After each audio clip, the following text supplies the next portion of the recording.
गौरव वल्लभ जी, वो कह रहे हैं कि एक जी परिवार के फाउंडेशन की तुलना आप पीएम केयर फंड से नहीं कर सकते। वो कह रहे हैं कि देखिए इसमें जो 3 सदस्य हैं वो सोनिया गांधी, प्रियंका गांधी और राहुल गांधी हैं, इसलिए ये फैमिली का चैरिटेबल ट्रस्ट है और वो देश का चैरिटेबल ऑर्गेनाइजेशन है। देखिए, अगर वो देश का चैरिटेबल ऑर्गेनाइजेशन है रोहित जी, तो वो सरकारी ऑडिट के दायरे में क्यों नहीं आता है? सर सीएनडीएजी ऑडिट नहीं कर रही, उसकी प्राइवेट ऑडिट हो रही है। अगर वो देश का चैरिटेबल ट्रस्ट है तो आरटीआई के दायरे में क्यों नहीं आता? प्रधानमंत्री कार्यालय ने स्पष्ट कह दिया कि पीएम केयर आरटीआई के दायरे में नहीं आएगा।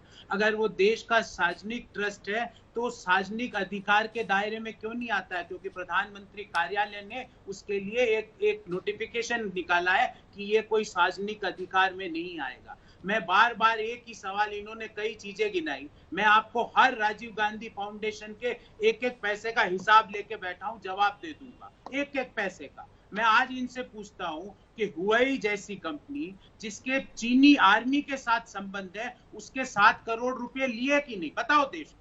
आप देश को ये बताओ कि पेटीएम जैसी कंपनी जो कि चीनी प्रोपोगेंडा आप ही कह रहे हो फैलाते हैं, तो उससे 30 करोड़ रुपए लिए कि नहीं? आप बताओ। मैं आपके हर राजीव गांधी फाउंडेशन की पूरी किताब लेके बैठा हूं, एक एक पैसे का हिसाब बता दूंगा। मुझे आज बताओ, आज देश के सामने कि शाओमी जैसी कंपनी जो कि गद्दार चीन की कंपनी है, उससे 15 करोड़ लिए कि नहीं? मुझे ये बताओ कि ओप्पो जैसी कंपनी से 1 करोड़ रुपया लिया कि नहीं? मुझे ये बताओ कि पेटीएम जिसमें कि 38% चीनी हिस्सेदारी है, उससे 100 करोड़ रुपया पीएम केयर में लिया कि नहीं? इस बात का जवाब दो देश को, क्योंकि पीएम केयर तो देता नहीं है, ये बोलते हैं वो सार्वजनिक है। प्रधानमंत्री कार्यालय कहता है नहीं नहीं नहीं, हम सार्वजनिक नहीं है, ये प्राइवेट ट्रस्ट है। ये आके यहाँ पे झूठ बोल देते हैं कि वो सार्वजनिक है। वो सार्वजनिक नहीं है। सार्वजनिक होता तो सीएनडीएजी की ऑडिट होती है, सरकारी नियंत्रण होता उसमें, जैसे प्रधानमंत्री राष्ट्रीय आपदा कोष पीएमएनआरएफ होता है ना, वैसे होता है।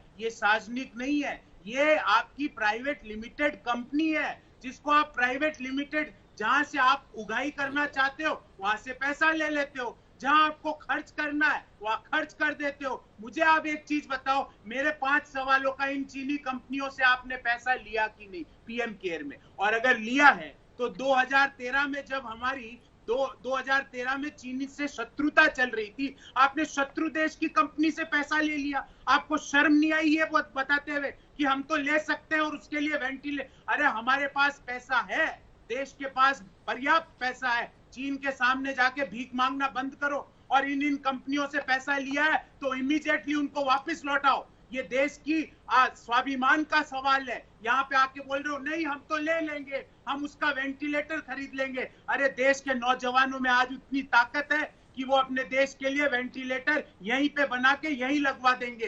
ये चीन के सामने जाके गिड़गिड़ाना बंद करो। और ये जो 18 बार मीटिंगें करते थे ना, वो इस पैसे के लिए करते थे। आज सामने आ रहा है ना, देश के सामने आ रहा है कि 18 बार जो देश के नौजवानों ने जो वेंटिलेटर बनाया वो तो आपको पसंद नहीं आया। जरा उससे हटते हुए आपने एक शब्द इस्तेमाल किया कि उगाही करने के लिए ये पीएम केयर्स फंड बनाया, आपने कहा ना। तो जो आरोप आपके ऊपर लगा है, आरजी फाउंडेशन के जरिए के 7 मंत्रालयों से पैसा लिया, इतने पीएसयू से पैसा निकलवाया, प्रधानमंत्री राहत कोष से पैसा निकलवाया, वो भी क्या उगाही थी? मैं आपको बिल्कुल, आप लोग उगाही कर रहे थे उसके जरिए। जायज सवाल है रोहित जी, आपका जायज सवाल है, और आपकी पत्रकारिता को मैं सैल्यूट करता हूँ इस सवाल के लिए। मैं आपको बताता हूँ, जो जो पैसा वहां पे आया वो सुनामी रिलीफ में अंडमान में खर्च हुआ। जो जो पैसा वहां आया वो डिसेबल्ड पर्सन्स के रिलीफ में खर्च हुआ। और रोहित जी आप ये बताइए, 6 साल तक आपको याद नहीं आता आपकी सरकार चल रही है? हम तो हर साल ऑडिट कराते थे। फॉरेन कंट्रीब्यूशन रेगुलेशन एक्ट में उसकी स्टैट्यूटरी फाइलिंग होती है होम मिनिस्ट्री में। संबित पात्रा जी को पता नहीं है, थोड़ा टेक्निकल बात है वो।